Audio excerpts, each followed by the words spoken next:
안녕하세요. 산부인과 전문의 조수빈입니다. 정밀 초음파를 보고 나서 아기 심장에 하얀 점이 보입니다. 이 말을 들으면 대부분 산모님 표정이 바로 굳습니다. 심장 기형인가요? 다운 증후군인가요? 양수 검사를 해야 하나요? 오늘은 이 EIF라는 소견이 정확히 무엇인지, 그리고 실제로 얼마나 걱정해야 하는지 차근차근 설명드리겠습니다. EIF는 에코제닉 인트라카리아 포커스의 약자입니다. 초음파에서 태아 심장 안쪽에 밝게 보이는 작은 점을 의미합니다. 대부분 자심실 유두근 부위에서 보입니다. 여기서 중요한 점이 있습니다. EIF는 심장에 구멍이 있는 것도 아니고, 판막 이상도 아니고, 심장 기능 문제를 의미하는 것도 아닙니다. 과거에는 미세석회화라고 설명하기도 했지만 현재는 초음파 반사가 강하게 보이는 영상 소견으로 이해하는 것이 더 적절합니다. 즉, 심장의 구조적 결함이나 기형을 의미하지 않습니다. 다음 초음파 사진은 태아 심장의 사방 단면입니다. 화살표가 가리키는 것처럼 심장 좌심실 안에 짧게 밝게 보이는 점이 하나 보이는데 이것을 EIF라고 합니다. 보통 좌심실 유두근 부위에서 이렇게 뼈처럼 밝게 보이는 작은 점 형태로 관찰됩니다. 그러나 알아두시면 좋은 점이 있습니다. EIF는 인종에 따라 관찰되는 빈도가 조금 다른 것으로 알려져 있습니다. 연구를 보면 동양인 태아에서 EIF가 서양인보다 더 흔하게 관찰되는 경향이 있습니다. 일부 연구에서는 동양인 태아의 약 5에서 10% 정도에서 EIF가 보일 수 있다고 보고되기도 합니다. 그래서 국내 진료 환경에서는 외래에서 비교적 흔히 보는 초음파 소견 중 하나입니다. 따라서 다른 이상이 없는 단독 EIF라면 정상 변이로 보는 경우가 많습니다. 그럼 왜 다운 증후군 이야기가 나올까요? EIF는 소프트 마커로 불립니다. 소프트 마커는 기형은 아니지만 염색체 이상 태아에서 조금 더 자주 보일 수 있는 소견입니다. 그래서 연구에서는 EIF가 있을 경우 위험이 약 1.5배에서 2배 정도 조정될 수 있다고 보고합니다. 하지만 여기서 중요한 것은 몇 배라는 말보다 원래 위험이 얼마였는지입니다. 예를 들어 보겠습니다.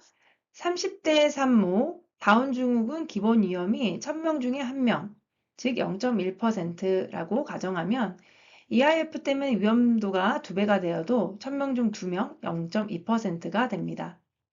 즉 숫자는 2배지만 대부분 99.8% 이상이 정상입니다. 35세 산모의 경우에도 결과는 비슷합니다. 35세 산모 출생 시 기준 위험은 약 350명 중 1명, EIF 때문에 2배가 되어도 약 175명 중 1명, 즉 0.6%입니다. 즉 여전히 99.4% 이상은 정상입니다. 그런데 실제 진료에서는 여기서 끝나지 않습니다. 다운 증후군 위험을 해석할 때 세 가지를 함께 봅니다. 첫째, 산모 연령에 따른 기본 위험도, 둘째, 기형아 선별검사 결과, 셋째, 초음파 소견. 요즘은 대부분 임신 초중기에 기형아 선별검사를 시행합니다. 대표적으로 통합선별검사나 니프티 같은 검사들입니다. 통합선별검사, 순차검사, 쿼드검사 같은 검사는 혈액검사와 초음파 결과를 이용해서 염색체 이상 위험을 계산하는 검사입니다. 그래서 결과가 500분의 1, 2000분의 1, 1000분의 1로 개인별 위험도로 계산됩니다. 이 검사는 위험도를 상당히 낮춰주지만 남아있는 위험을 하나의 숫자로 일반화하기는 어렵습니다. 반면 니프티는 검사 방식이 다릅니다. 니프티는 태반에서 나온 태아 DNA를 분석하는 검사입니다. 그래서 검사 정확도가 더 높습니다.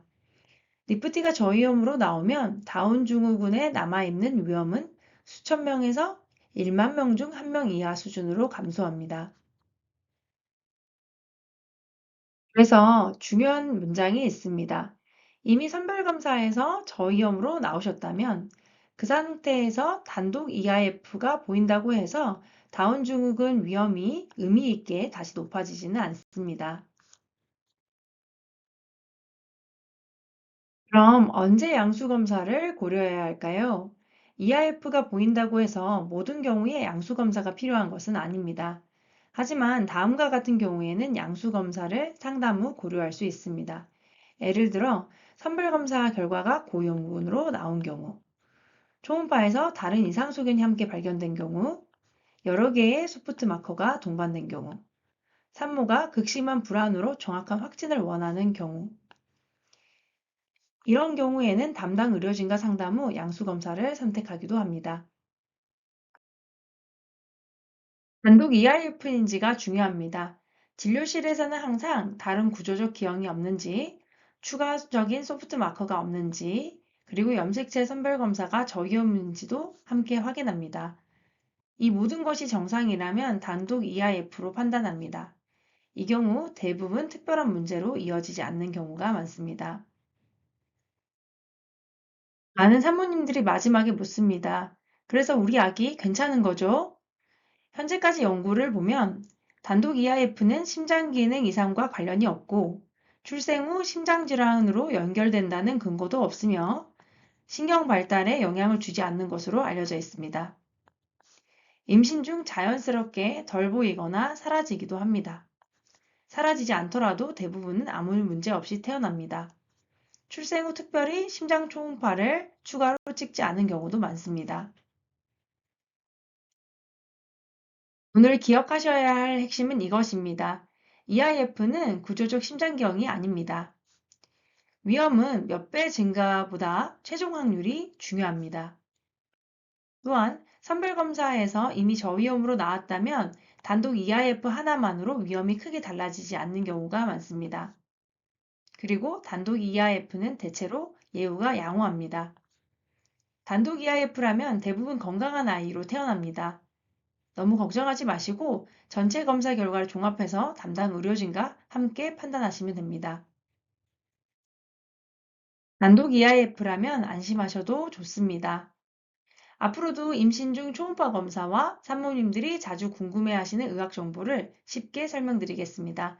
구독과 좋아요 부탁드립니다. 감사합니다.